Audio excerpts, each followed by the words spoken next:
Crystal Beasts have always been an anomaly as far as Yu-Gi-Oh! Archetypes go, for they have popularity. They have a strong presence in the anime, not a deck used by some throwaway character, but a character that was almost as important as the main character. They have a unique play mechanic, but they're just not a priority for Konami, especially in the TCG. However, despite a mismatched level of support, which will be discussed later, let's see how a Crystal Beast deck can be built, both with and without pendulum hybridization. As we normally do, we'll start by looking at the direct support, although I will skip Vanguard, Protector, and Horde because they still are OCG only. First, not surprisingly, Sapphire Pegasus is one of the two most important monsters in the entire archetype, largely because it is one of the two monsters that actually interacts with the unique characteristics of the archetype. Pegasus is definitely the monster you want to summon as much as you possibly can early in the duel to set up your Crystal Beast back row. For when it's summoned, you can add any Crystal Beast monster from the deck, graveyard, or hand to your spell trap zone. At level 4 with 1800 attack and being a wind monster also provides nice side benefits from attacking and extra deck play, although I would have preferred it to be a winged beast rather than a beast for its type. Running 3 is basically mandatory for your deck to qualify as quality. Amber Mammoth is not a bad card, it just has no meaningful place other than having Crystal Beast in its name. Its attack magnet effect has no real role in the archetype because none of the Crystal Beast monsters have continuous effects. Therefore, the ability to protect other Crystal Beast monsters is kind of irrelevant at the moment. Maybe future support will change this issue? Probably not, though. Topaz Tiger is a monster from the days when a 2000 attacking level 4 was actually good. Unfortunately, those days are over. While a 2000 attacking level 4 still has some value, Tiger has no real synergy with the Crystal Beast theme outside of, once again, having Crystal Beast in its name. This is a common theme for the monsters. However, I do run 2 copies to fill out the ranks of Crystal Beasts in this deck, because without them there are just not enough Crystal Beasts, and having a 2000 level 4 attacker is nice once in a while. Cobalt Eagle is another Crystal Beast monster that has value largely because of its attribute and type and name, rather than how it actually interacts with the archetype theme. Eagle would have definitely been interesting in this deck if it had an innate special summoning ability tied to Crystal Beasts being in the spell trap zone. Something like, you can special summon this card from your hand if at least 2 Crystal Beast cards are in your spell trap zone. Then the return effect would be more useful because you would not have to give up your normal summon or use some random card effect to get Eagle onto the field. You'd still have to do a little hocus pocus to really make it sing, but at least that would be something useful for Eagle that tied it back into the Crystal Beast theme. Alas, that is not the case. Basically, while most like to think about the return effect in consort with Pegasus, I think the real value of it is using it after you use Carbuncle's effect. You summon at least 2 Sapphires, and with a Beacon in hand, you can return the Carbuncle with Eagle, and then activate Beacon to summon the Carbuncle, and summon everything else that was put into the back row by the initial summons of those Pegasus off the first Carbuncle effect. I run 2 copies, largely for the ability to better summon Lightning Chidori or Zero Fine, and the fact that, once again, you need Crystal Beasts. Amethyst Cat is another monster that once again has no connection to the theme outside of its name, and like that of most Crystal Beast monsters as we've seen so far, it's substandard and rather pathetic. 0 copies. Did I just say Amethyst Cat was bad? Well, Emerald Tortoise follows up in a close second.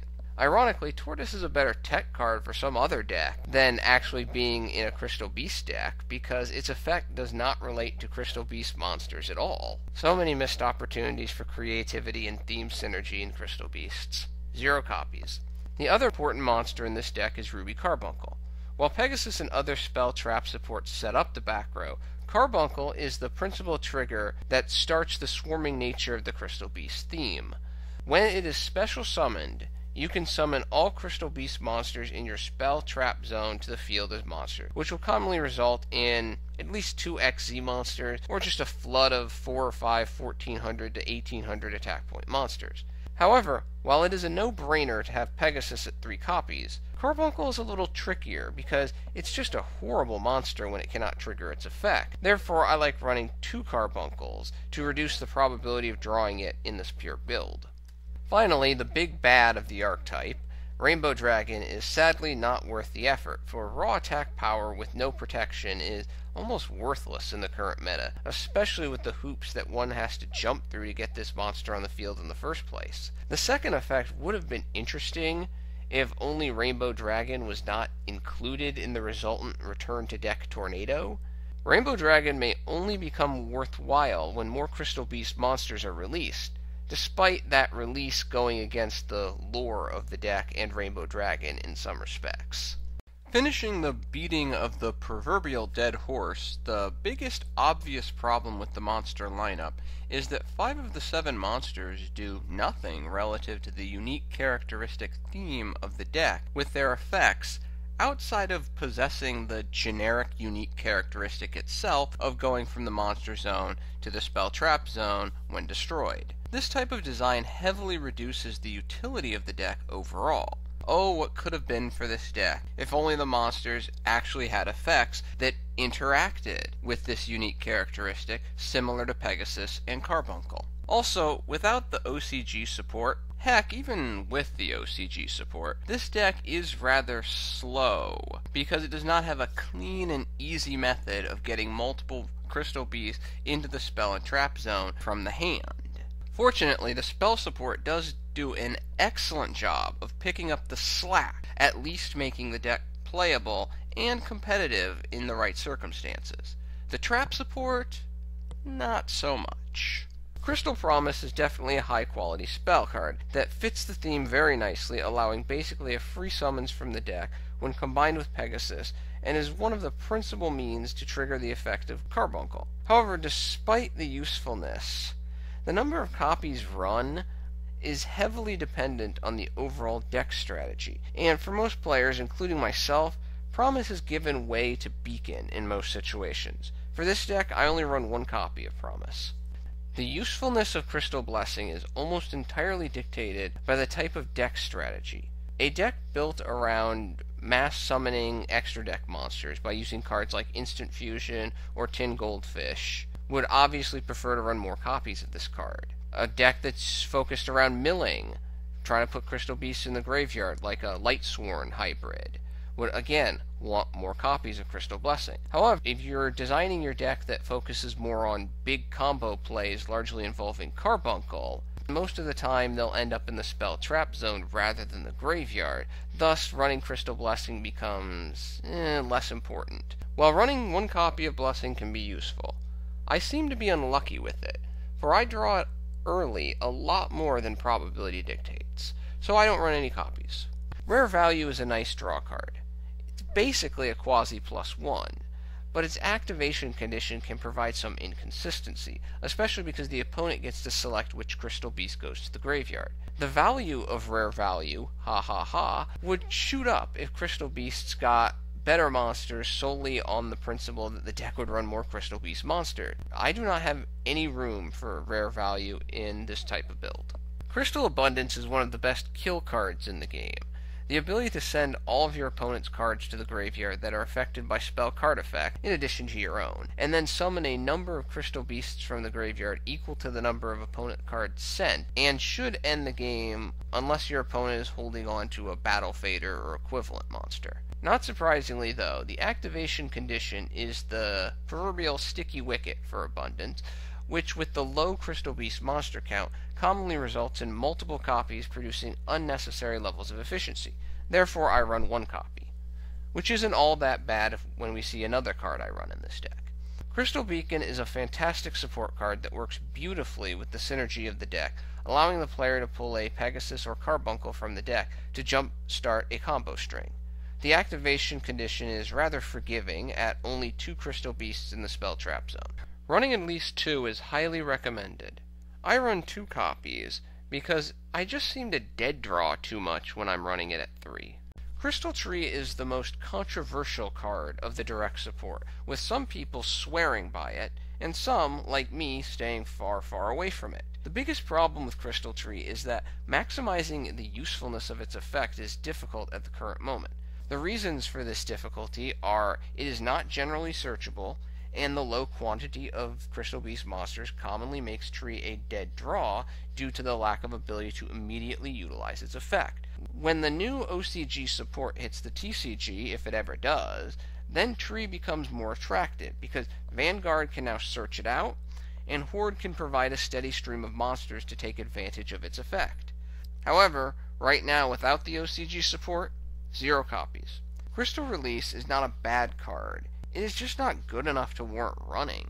As equip attack increasers go, it will always be inferior to Moon Mirror Shield, and in this type of deck, almost always inferior to Mage Power. While its to the graveyard from the field effect is nice, it is not good enough.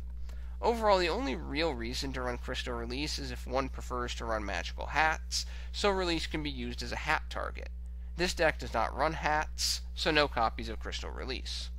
Just skip Advanced Dark, for there are not enough Crystal Beasts to really get it to combo well with Blessing. Ancient City Rainbow Ruins is still one of the better field spells in the game, despite the sea of quality field spells that have been introduced into the game in the last few years.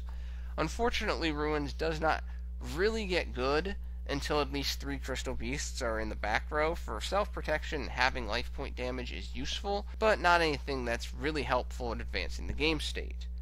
The 5 Crystal Beast effect is another common way to trigger Carbuncle, and drawing off the 4 Crystal Beast effect is always nice. I run 2 copies instead of 3 because it can protect itself at 1. Rainbow Path is just too situational. Skip it. Crystal Counter is actually pretty good, but demands a very specific deck strategy to excel at multiple copies. The advantage of Counter is that it can get up to 4 Crystal Beasts from the graveyard to the spell trap zone for the cost of only Counter and at minimum 1 non-field spell or trap card, because the summons is not linked to the number of spell or traps that are sent to the graveyard. Counter is also nice for clearing out non-Crystal Beast back row to set up your big plays. I actually like running 1 copy, for while it is situational, it can definitely pull your butt out of the fire from time to time. Let's read the first sentence of Crystal Pair. When a Crystal Beast monster you control is destroyed by battle, alright, that has some potential. Wait, there's more to that first sentence? And sent to the graveyard. Well, that completely ruins this card, for how often is a Crystal Beast monster going to go to the graveyard when it could instead be put into the spell or trap zone, which is the objective of Crystal Pair? The only situation I can think of off the top of my head is if the Crystal Beast monster's effect is negated, but that's far too situational. Rainbow Gravity is good at doing what it is intended to do. However, what it does is not valuable in the current meta. Skip it. Crystal Raigeki was a solid card when it was first released. However, it has now been considerably power creeped, so running it is kind of detrimental and inefficient. Skip it. For the non-Crystal Beast monsters, obviously, I think almost every Crystal Beast deck understands this. I like running 2 copies of Summoner Monk to increase the probability of summoning Pegasus from the deck, as well as summoning other important level 4s that I run in this deck, and the deck runs heavy on spells, so fuel is rarely a problem. Also, I like running 2 copies of SPYRAL, Super Agent, for it's a rather useful card for setting up rank 4XZ plays, and better diagnosing what your opponent can do during the next turn when you see that the top card of your opponent's deck. I also like teching 1 copy of Genex ally Birdmans, for there are a number of interesting return targets in the monster lineup: Pegasus, Monk if you're afraid Monk's going to get destroyed or run over and you want to use its effect more next turn, or Super Agent, as well as providing some more extra deck support in the form of Synchro summoning. Finally, I do run 1 copy of Dragon Queen of Tragic Endings, which has one of the best effects in the entire game. The problem is, at only 1900 attack, it does have trouble from time to time activating that effect. However, it does have another effect that a number of people tend to forget: a self-revival effect involving the loss of just 1 continuous spell. And at 2600 defense, its body is big enough that it can act as a useful defensive wall when the situation warrants it. That wraps up my monsters, and one potentially notorious vacancy is the lack of Hamon. I'm not a big fan of Hamon in this deck for The simple fact is, once again going back to the issue with Rainbow Dragon, the modern meta is not really a good place for I've got large attack points but no protection. And that's what Hamon really is. You can stash them in the side deck, so when you're facing a deck like Blue Eyes that doesn't run a lot of back row and you might need that extra punch for, you can side him in, take more advantage of his high attack power. But from a main deck perspective, I think he's a little too much risk, not enough reward. For the remaining spells, I like running 1 copy of Raigeki and 2 copies of Dark Hole. The Dark Holes are rather useful for this deck, not only to eliminate quality opponent monsters, but also hastening your own plays by destroying your own crystal beasts, and then getting them into your spell and trap zone to make cards like Ruins, Beacon, and Abundance live 1 turn faster, without having to wait for your opponent to destroy them. In my opinion, until the release of new support, which is highly unlikely I would imagine, or the OCG support, for this deck to compete, it needs to have a stall element to it. It's just too slow otherwise. Thus, I like running 3 copies of Messenger of Peace, a somewhat forgotten and incredibly annoying card to stem attacking potential. The best thing about Peace is that you can destroy it during your standby phase, giving you an attack first option in some respects, and it can clean itself up, opening up back row spots so that you can set up your abundance play. Also, the general lack of speed encourages running Pot of Duality, especially because getting Pegasus early is very important. Yes, Duality's special summoning restriction typically forces the deck to wait a turn, but it does help a lot more than it hurts, at least in my experience, because if you don't have the ability to get set up, then a 1-turn wait is irrelevant. You're just going to get destroyed. I also like running 1 copy of Moon Mirror Shield to compensate for the somewhat uneven attack power of most of the monsters in this deck, as well as aid the activation of Tragic Endings effect. Shield is also nice in combination with Messenger of Peace, allowing you to attack with either Carbuncle or Eagle to get rid of any opponent's monster that can be destroyed by battle, while still maintaining a level of stall against the opponent. Closing out the spells, I run 1 copy of Upstart Goblin because the additional speed is worth the extra 1,000 life point, despite it potentially interfering with an abundance-driven OTK, 1 copy of Ayers Rock Sunrise to summon a Pegasus or even a Tiger from the graveyard when it is used in an XZ summon earlier in the duel or for whatever reason why it ended up in the graveyard, and 1 copy of Left Arm Offering. Left Arm may seem like an interesting choice, but with a bomb-like abundance in your deck, as well as some other quality choices like Beacon, Ruins, and even Raigeki, Left Arm Offering definitely has an appropriate level of versatility for the Crystal Beast deck. For the remaining traps, I run 1 copy of Torrential Tribute to interrupt enemy playmaking. Also, I run 1 Solemn Warning and 1 Vanity's Emptiness. I'm running 2 copies of Solemn Strike for these last 2 spots. For the extra deck, I run the following: 1 Clearwing Synchro Dragon, 1 copy of HTS Psyhemuth, 2 number S39 Utopia the Lightnings. The raw power is kind of necessary for against a deck like Cosmos, where going into your rank 4 bag of tricks has less value. 2 number 39 Utopia, 1 number 101 Silent Honor Arc, 1 number 106 Giant Hand, 1 Castel, 1 Diamond Dire Wolf, which is actually pretty useful in this deck over a lot of other decks, 1 Lightning Chidori, 1 Ice Beast Xerophine, 1 Abyss Dweller, 1 Gaga Cowboy, and 1 number 30 Acid Golem of Destruction. I like the raw attack power. I think you need to have 1 rank 3.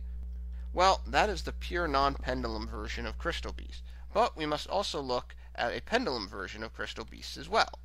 With respects to the Pendulum engine, there are 2 general major options: Performapal, Metaphose. However, with the loss of Monkey Board, a number of people believe that Metaphose has a leg up on Performapal.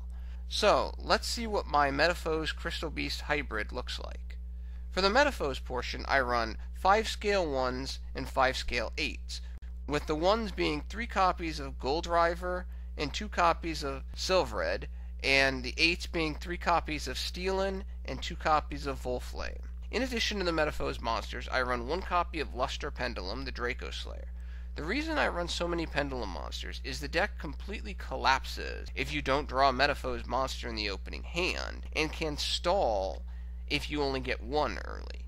Gold Driver over Silver Red because 1900 level 4s are clearly better for this deck than 1700 level 3s, and Stealing over Volflame because Stealing can be normal summoned without Tribute to increase fusion proficiency, extra deck return instead of graveyard, and its 2100 body is nothing to sneeze at. Luster Pendulum is always a nice card for feeding your extra deck and making Ignister. His level 5 scale is not a big deal because he can participate in the Pendulum summoning of all Metaphose monsters outside of Volflame and all Crystal Beast monsters. And he can also be popped by the opposing Metaphose card if needed. For the Crystal Beast monsters, I run 3 copies of Pegasus, 2 copies of Tiger, and 2 copies of Carbuncle.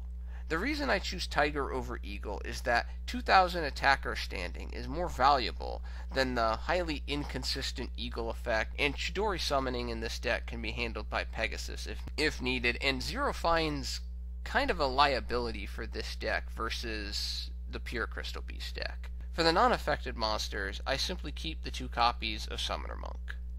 The standard spells are still here, the 1 Raigeki, 2 Dark Holes, and the 1 Upstart Goblin.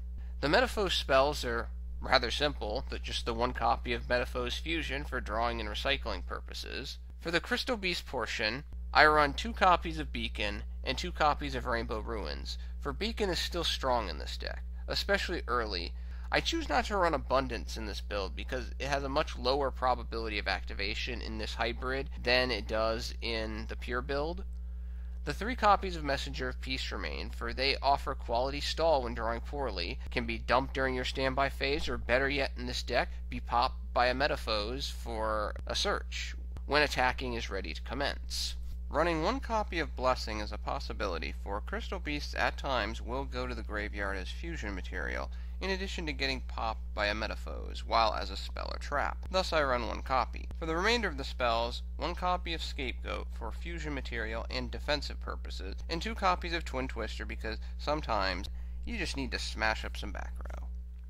For the traps, I run 2 copies of Metaphose Counter and 1 copy of Solemn Warning and 1 Vanity's Emptiness. I don't like running Combination in the hybrid build because it can frequently be a dead draw due to a lack of fusion summoning material. For the extra deck, I run the following: 1 Metaphose Crimsonite, 2 Metaphose Orichalk, 3 copies Metaphose Adamantine, 1 Ignister Prominence, the Blasting Draco Slayer, 1 copy of number S39 Utopia the Lightning, 1 number 39 Utopia, 1 Castel, 1 Lightning Chidori, 1 Abyss Dweller, 1 Gaga Cowboy, 1 any rank 3. If you can get a hold of it, Phantom Knights of Breaksword seems to be the best fit, but really any quality rank 3 works, and 1 Sky Cavalry Centuria because you do have some level 2s. Overall, I'm not really sold on the hybrid.